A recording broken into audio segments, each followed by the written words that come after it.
BPL এ হার দিয়েই শুরু করলো শাকিব খানের দল। একই উইকেটে 2 ম্যাচ এবং 2 ম্যাচেই 190 এর উপরে স্কোর। আজ বিপিএল এ প্রথম দিন মিরপুর শেরেবাংলা স্টেডিয়ামে উইকেট পুরোপুরি ছিল ব্যাটসম্যানদের। সেটা এতটাই যে প্রথম ম্যাচে দুর্বার রাজশাহী 197 রান করেও জিততে পারেনি ফরচুন বরিশালের বিপক্ষে। তবে দ্বিতীয় ম্যাচে 6 উইকেটে 191 রান করে 40 রানের জয় পেয়েছে রংপুর রাইডার্স। ঢাকাকে অবশ্য অল আউট করতে পারেনি। 20 ওভার খেলে 9 উইকেটে 151 রান করেছে তৃষা পেরেরার দল। বিপিএল এ নতুন ফ্র্যাঞ্চাইজি ঢাকা ক্যাপিটালসের মালিক পক্ষে আছেন শাকিব খান।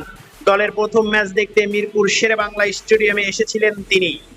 খেলা দেখেছেন প্রেসিডিয়াম বক্সে বসে। যদিও ক্রিকেট মাঠে নায়ক শাকিবের অভিষেক হলো হার দিয়েই। বড় রানের জবাব দিতে নেমে 2 ওপেনার তানজিন হাসান 21 বলে 30 রান ও লিটন দাস 27 বলে 31 রান।